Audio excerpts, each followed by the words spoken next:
მოგესალმებით, მე ვარ დალი ვასაძე, ფსიქოთერაპევტი, კოუჩი და უნარჩვევების ტრენერი, ვარ ფსიქოთერაპიული ტექნიკების ავტორი და მაქვს პიროვნული განვითარების საავტორო პროგრამა ცვლილებების საამქრო.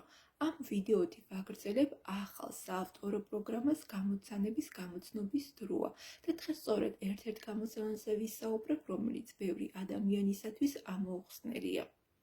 დარწმუნებული ვარ, გსმენიათ ფრაზა ადამიანის შესაძლებლობები უსაზღროა.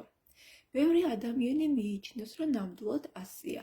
ადამიანის შესაძლებლობები უსაზღროა.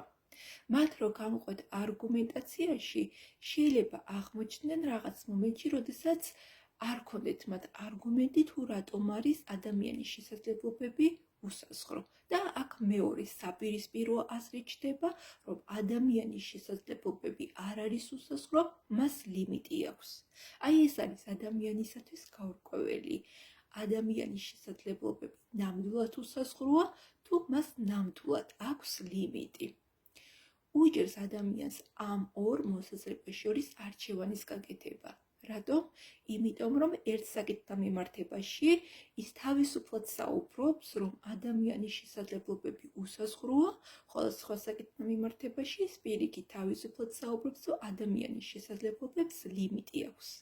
მინდა გითხრათ, რომ ორივე მოსაზრება სიმართლე არის, ის დამოკიდებულია იმაზე, თუ როგორ აკეთებს ადამიანი არჩევანს და არჩევანის გაკეთებისას რას ეყრდნობა. თქვენ რო გახედოთ ჰორიზონტს, თქვენ ერთდროულად დაინახავთ საზღვარსაც და უსაზღრობასაც. საზღვარს დაინახავთ, რადგანაც ჩვენს თვალს, მიუხედავად იმისა, ადამიანის შორს მხედველი არის თუ არა, მას გარკვეულ დისტანციამდე შეუძლია აღიქვას გარემო, საგნები. ხოლო უსაზღრობას ხედავთ, რადგანაც ადამიანი ერთ ნაბიჯს თუ კი გადადგამს, ჰორიზონტის ხაზი, ეგრეთ წოდებული საზღვარი გადაიწევს და ის იმაზე მეც დაინახავს, ვიდრე მანამდე ხედავდა.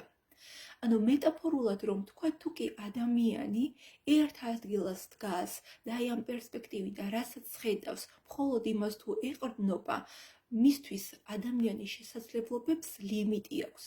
ხოლო ადამიანი თუ კი ერთ ნაბიჯსაც გადადგამს და ყოველ მის გადადგმულ ნაბიჯზე ჰორიზონტის ხაზი იწევა, შესაბამისად ის უფრო და უფრო მეც აღიქვამს, მისთვის შესაძლებლობები არის უსაზღრო. ამასთანავე მინდა შეგახსენოთ, რომ ადამიანს აქვს ცოდნა იმისა, რომ მიუხედავად იმისა, დგას ერთ ადგილას თუ არა, ჰორიზონტ მიღმა, რომ არსებობს სამყარო, მან ეს იცის. მიუხედავად იმისა, ის ამ წუთას აღიქვამს ჰორიზონტს მიღმა, რაც არის, თუ ვერ აღიქვამს. ჩემს პრაქტიკაში ხშირად ვთქვით, რომ ეს შეუძლებელი არის და შემდგომ გარკვეული პერიოდის შემდეგ აღმოუჩენიათ, რომ ამა თუ იმ ქცევის განხორციელება მისთვის შესაძლებელი ყოფილა. აი ეს არის მნიშვნელოვანი. თქვენ როდესაც ამბობთ რაღაცაზე, ეს არის შეუძლებელი. რას ეყრდნობით? ფიზიკურ მოცემულობას თუ თქვენ ცოდნას? თუ უბრალოდ ცოდნა არ გაქვთ, რომ ეს არის შესაძლებელი. მინდა გაგიზიაროთ ჩემი საავტორო ჩანახატი არჩევანი და თქვენმა არაცნობიერმა განსაზღვროს, რა დაგეხმარებათ, რომ აღმოაჩინოთ ან დაინახოთ თქვენი შესაძლებლობები და გამოიყენოთ ისინი. დიდი ხნის წინ ცხოვრობდა ორი განუყრელი მეგობარი. ისინი თითქმის ყველაფერს ერთად აკეთებდნენ, ერთად თამაშობდნენ, ერთად მხიარულობდნენ, ერთად იძენდნენ ახალ მეგობრებს, ერთად იპყრობდნენ ახალ ადგილებს თუ მწვერვალებს. ორი განუყრელი მეგობარი იზრდებოდა და მშვენდებოდა. ერთ დღესაც დადგა მათი სკოლაში წასვლის დრო. თვითონაც არ იციან როგორ, მაგრამ ცალსაკლე კლასში აღმოჩნდნენ. დროთა განმავლობაში ერთ დროს განუყრელი მეგობრები თანდათან ერთმანეთისგან უცხოვდებოდნენ. ისინი შორიდან კი ხედავდნენ ერთმანეთს, მაგრამ სულ უჩნდებოდათ გონებაში აზრი. ეს სულ გიჟივით რატომ იქცევა? ფიქრობდა ერთი მეორეზე. მეორე კი პირველის დანახვაზე ფიქრობდა. ეს სულ ასეთი დამძიმებული რატომ არის? მათ კი უჩნდებოდათ ეს კითხვები, მაგრამ მალევე უბრუნებოდნენ თავიანთ ყოველდღიურობას.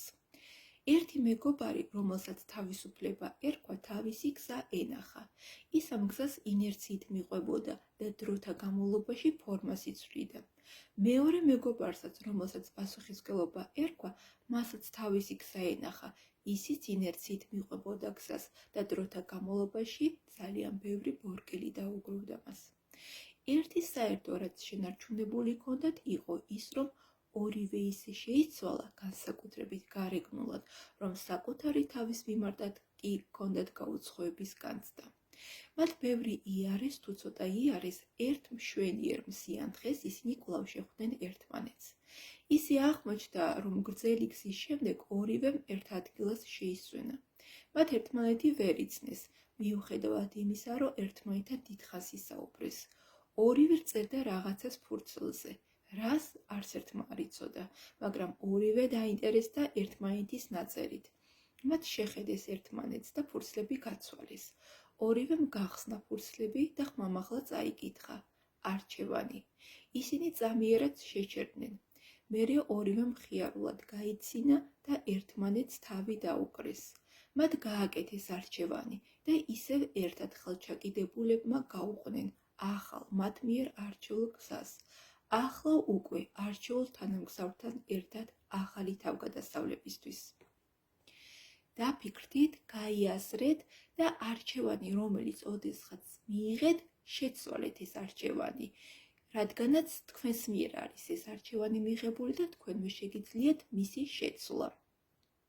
გახსოვდეთ, აქ ყველაფერი თქვენთვის კეთდება, ამიტომ თქვენი კითხვა ან აზრი შეგიძლიათ კომენტარის სახით დატოვოთ, ან ოფიციალურ გვერდზე შეტყობინების სახით მომწეროთ. დღეს ამით გემშვიდობებით, მომავალ შეხვედრამდე.